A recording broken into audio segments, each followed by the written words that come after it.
I've been drawing soldiers for my world-building project, Heroes of the Ravaged Gardens. The setting for my world-building is a large continent called Morne. It's a land of abundance.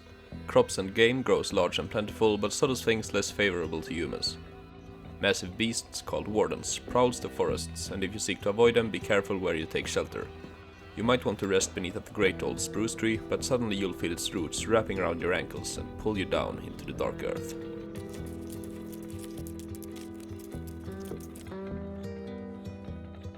Three main factions defy the dangers of Morne.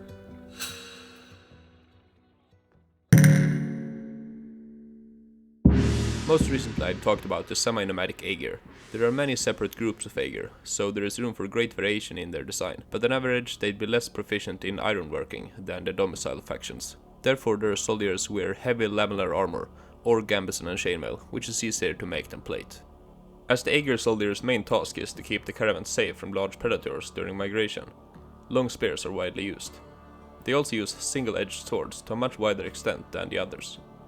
One way I justify this is that they have evolved partly as a tool to cut down vegetation, alongside farming implements like scythes. Here I take inspiration from many different real-world cultures, but mainly the Thracian Dromphaya, the Burmese Da, Chinese Dao or Tai Dab, and the Nepalese Kokri. I also drew another example of a less armored Agir soldier. This might be a guard hired to protect a merchant's wares. The animal next to it is a distant relative of the mountain horse, and is a common pack animal. Her armor is lighter with tegulated plate on a male shirt, but she is more richly ornamented. The most prominent feature of the Agir are the horned headpieces. Their old god is an elk carrying the world in its crown, and thus the antler crown is highly important to them, symbolizing piety, freedom, strength, and a long list of other positive attributes. The crux is that elk and other antlered animals doesn't exist on Morne. They are either extinct or entirely mythological. Stories and ancient art pieces are their only source on what they might look like. Different tribes have wildly varying ways of representing this. Think of it like how different cultures in our world have such different representations of dragons, for example. Helmets can be made to swap between different materials, be it wood, forged iron, bog-corrupted gold, or mountain horse horns. The first example has simple horns made from fossilized bone, and the horns on the second soldier's helmet are fashioned from the hip bones of a horse. Next up, we'll take a look at an Emnic Mercenary. From childhood, Emnites are encouraged by society to journey to faraway places and seek glory in battle. In order to go beyond the tall city walls and have any chance to return alive, there are basically only two options. One is to join an emissary company or a trade caravan as a protector, traveling to other Emnic cities or Agir settlements to exchange goods or deliver messages. The other, which is more dangerous but also more prestigious, is to take part in a scientific expedition, often funded or led by a wealthy patrician, delving deeper into the center of Morne, mapping hills and rivers, discovering new plants or animals, or seeking ruins of ancient forgotten dwellings. Both ventures require massive companies to defend the long supply trains, the Tross, and this presents many opportunities for a glory seeker to prove their worth. This is a knight from a lesser house who has enrolled on such a quest. Design-wise, the Emnites are very obviously straight-up European knights or men-at-arms, but with extra pockets. I take inspiration from all over Europe for the different Emnic city-states. An Emnic knight has to provide their gear themselves, so depending on their wealth they might be more or less well equipped.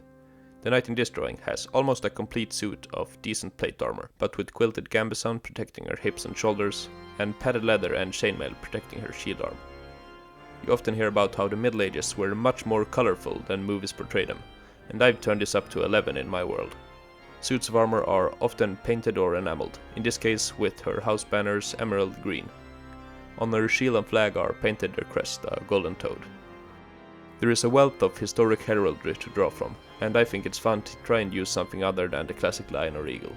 All of the Emnic, with the exception of the rare sacrificatrixes, carry one or two arming swords, although I occasionally fall into the Game of Thrones trap and call them longswords. Besides being a weapon, it's also a highly important religious symbol. Now, let's wish these knights well on their quests and move on to the final drawing.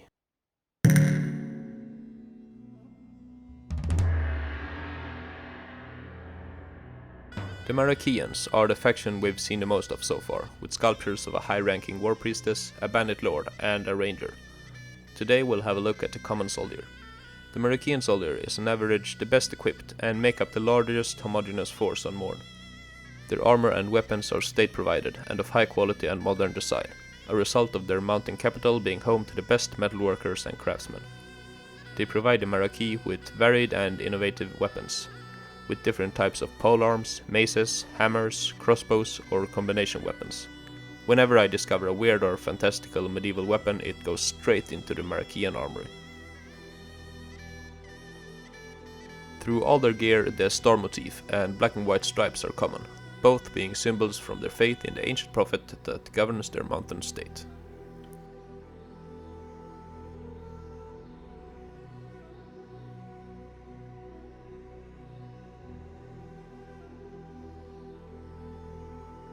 Those are the soldiers of Morne.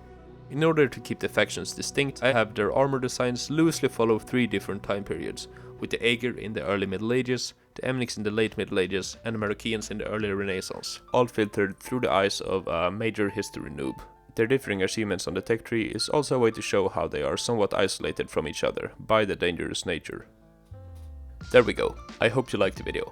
I think this will be a good way to occasionally present more aspects of my world building, things that I don't have the time to sculpt, and meanwhile I can improve my drawing skills.